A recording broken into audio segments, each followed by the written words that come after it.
Good morning students. Class 8 lesson अपना third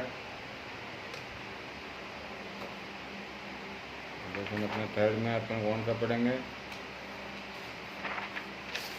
lesson अपना second है, सॉरी सेकंड लेसन है अपना लाख की चूड़ियाँ। लाख की चूड़ियाँ लेसन स्टार्ट करते हैं।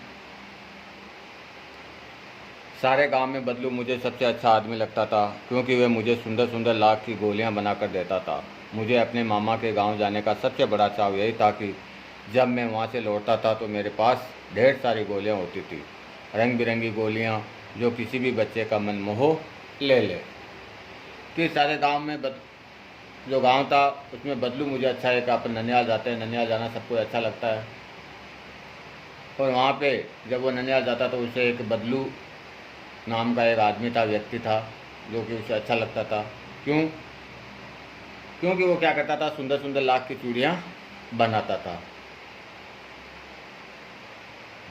और मामा के गांव जाने का उसका चाव भी क्या था, क्यों कि वो जैसे मामा के पास जाएगा तो वो बदलू के पास से जाएगा, और बदलू उसे क्या करेगा, सुंदर सुंदर लाख की गोलियाँ देगा। और वो कैसी होती थी, रंग बिरंगी होती थी, जो सभी बच्चों का मन मोह लेती थी।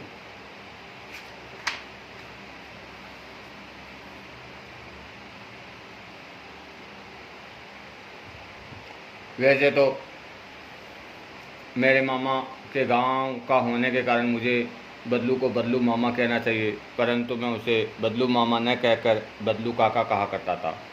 जैसा कि गांव के सभी बच्चे उसे कहा करते थे। बदलू का मकान कुछ ऊंचे पर बना था। मकान के सामने बड़ा सा सहन था, जिसमें एक पुराना नीम का वृक्ष लगा था। उसी के नीचे बैठकर बदलू अपना काम किया करता था। बगल में भट्टी देखती रहती थी, जिसमें वह लाख पिघला कर, सामने एक देखती भट्टी रहती थी जिसमें वह क्या करता था, लाख पिघलाया करता था। सामने एक लकड़ी की चौखट पड़ी रहती, जिस पर लाख के मुलायम होने पर वह उसे सलाख के समान पतला करके चूड़ी का आकार देता। पास में 4 से विभिन्न आकार के बेलानुमा मुंगेरियाँ रखी रहती थी, जो आगे से कुछ पतली और पीछे से मोटी होती है। लाख की चूड़ी का आकार देकर वह उन्हें मुंगेरियों पर चढ़ाकर गोल और चिकना बनाता, और तब एक एक करके पूरे हाथ की चूड़ियाँ बना चुकने के पश्चात वह उन पर रंग करता। तो इसमें क्या हुआ, इसमें क्या हुआ,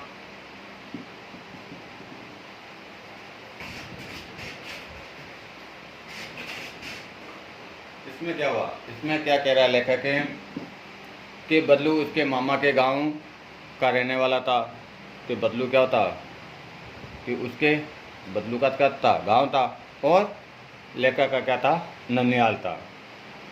तो लेखक कहता है कि बदलू उसके मामा के गांव का रहने वाला था, अतः उसे बदलू को गांव नाते से मामा कहना चाहिए। तो बदलू गांव का है, और उस नाते से उसको क्या कहना चाहिए, बदलू मामा कहना चाहिए।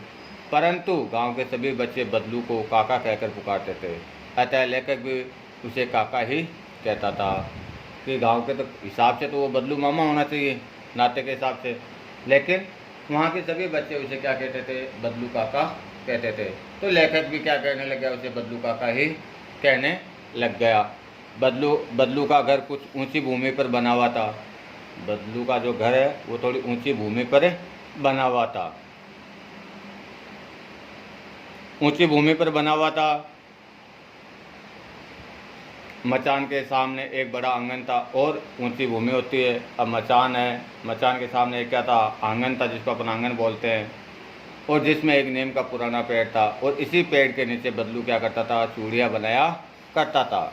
वहाँ पर लाख के पिघला कर, और वो पास में भट्टी देखती थी, और उस भट्टी में क्या होती थी, लाख पिघलती थी। और लाख पिघलाने के लिए, और लाख को पिघलाने के लिए उसके पास क्या थी, भट्टी बनी हुई थी। बदलू लाख को पिघलाकर सामने पड़ी लकड़ी की चौखट पर मुलायम लाख को सलाख की तरह पतला करता, फिर उसे चूड़ी जैसा आकार देता था। पास ही बेलन जैसी आगे से कुछ पतली और पीछे से मोटी मुंगेरियाँ रखी रहती थी, और पास में बेलन जैसी, जो कि आगे से क्या होती है, पतली, और पीछे से क्या होती है, मोटी मुंगेरियाँ रहती थी। बदलू लाख की उन चूड़ियों को मुंगेरियों पर चढ़ा लेता और उन्हें गोल और चिकना बनाता था। पूरे हाथ की चूड़ियाँ बन जाने पर वह उन्हें सुंदर रंग से सजाता था। इस प्रकार दिन भर उसका यही कार्य चलता रहता था। ये बदलू काका की जो दिनचर्या है उसके बारे में लेखक ने बताया है।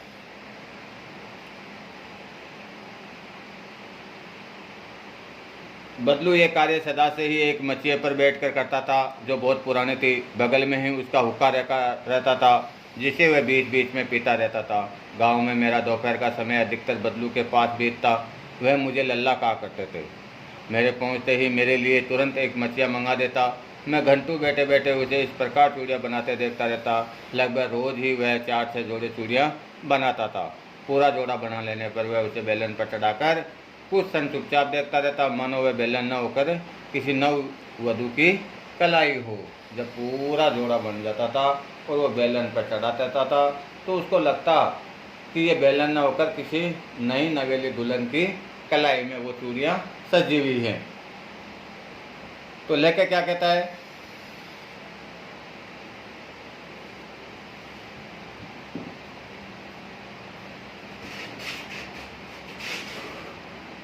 लेकर कहता है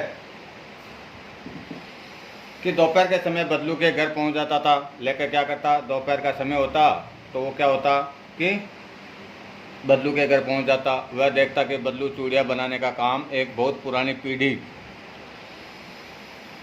या चौकी पर बैठकर क्या करता था।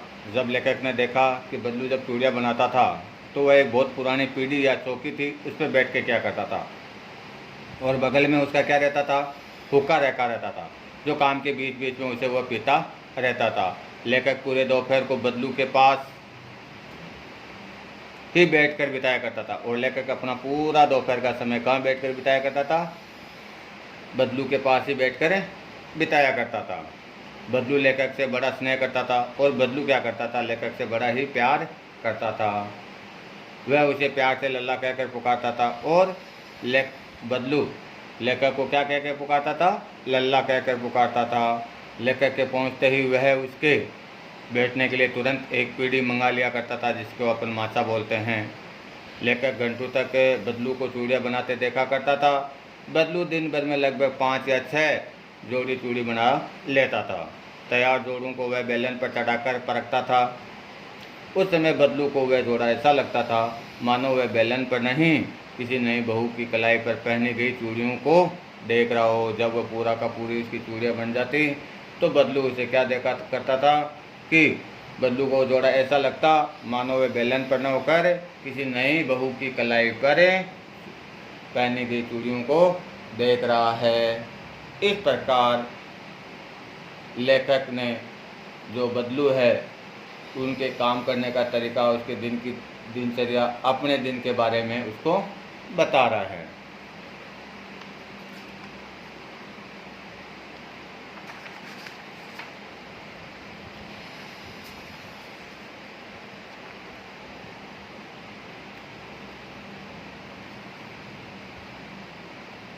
बदलू क्या था, मनियार था। चूड़ियाँ बनाना उसका पैतृक पैसा था और वास्तव में बहुत ही सुंदर चूड़ियाँ बनाता था।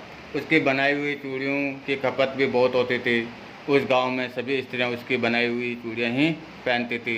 आसपास के गांव के लोग भी उससे चूड़ियाँ ले जाते थे, परंतु वह कभी भी चूड़ियों को पैसों से नहीं बेचता था। उसका अभी तक वस्तु विनिमय का तरीका था और लोग अनाज के बदले उसे चूड़ियाँ ले जाते थे। बदलू स्वभाव से बहुत सीधा था। मैंने कभी भी उसे किसी से झगड़ा करते हुए नहीं देखा। शादी विवाह के अवसरों पर वह उससे जिद पकड़ लेता था। जीवन भर चाहे कोई भी उसे मुफ्त चूड़ियाँ ले जाए, परंतु विवाह के अवसर पर वह सारी कसर निकाल लेता था। आखिर सुहाग के जोड़े का महत्व ही और होता है। मुझे याद है मेरे मामा के यहाँ किसी लड़की की विवाह पर जरा सी किसी बात पर बिगड़ गया था और फिर उसको मनाने के लिए लोग लग गए थे। विवाह में इसी जोड़े का मूल्य इतना बढ़ जाता है कि उसके लिए उसकी घरवाली को सारे वस्त्र मिलते थे, ढेर सारा अनाज मिलता था और उसके लिए एक पगड़ी मिलती थी और रुपये जो मिलते सो अलग। तो लेखक यहाँ बता रहा है, लेखक ने यहाँ बदलू के बारे में बताया कि बदलू का जो पैतृक पैसा था वो क्या था, काम था, वो मनियार था। मनियार का मतलब होता है कि लाख की चूड़ियाँ बनाना और भी सामान रखना। तो उनको अपन मनियार के जैसे दुकान बोलते हैं, वहाँ गोटा, चूड़ियाँ हर प्रकार का सामान मिलता है लेडीज़ का मनिहार की दुकान पे। तो बदलू क्या था, मनिहार था, और वो एक सीधा सिंपल व्यक्ति था, किसी से लड़ाई झगड़ा भी नहीं करता था, और वह कभी भी चूड़ियों के पैसे नहीं लेता था। चूड़ियों के बदले वह क्रय विक्रय उसका क्या था कि कोई अगर गांव के सारे लोग भी उससे चूड़ियाँ खरीदते थे और आसपास के गांव के लोग भी उससे ही चूड़ियाँ ले जाते थे, लेकिन कभी भी वह पैसा नहीं लेता था। पैसे के बदले वो क्या लेता था, अनाज ले लेता था। लेकिन अगर किसी की शादी हो तो फिर वह सारी की सारी कसर निकाल लेता था। एक बार क्या कह रहा है लेखक कि मैंने देखा कि गांव के लोग, किसी शादी थी लड़की की, और वहाँ पे बदलू से कोई लड़ाई हो गई, तो उसको मनाने के लिए बहुत सारे लोग आए, उसको मनाया, फिर वो शादी के लिए तैयार हुआ। फिर उन्होंने एक नवविवाहित जोड़े को जो चूड़ियों का जो जोड़ा है, लाख की चूड़ियों का जो जोड़ा है, वो बना के दिया, और उसके बदले में उसको क्या मिलता था, ढेर सारा अनाज मिलता था, नए वस्त्र मिलते थे अपने पत्नी के लिए, और खुद के लिए पगड़ी लेता था, और पैसे जो मिलते थे वह अलग से मिलते थे। इस प्रकार ये बदलू का जो गांव में चूड़ियाँ बेचता था उसके बारे में लेखक ने बताया। आगे का अपन कल पढ़ेंगे। ठीक है, धन्यवाद।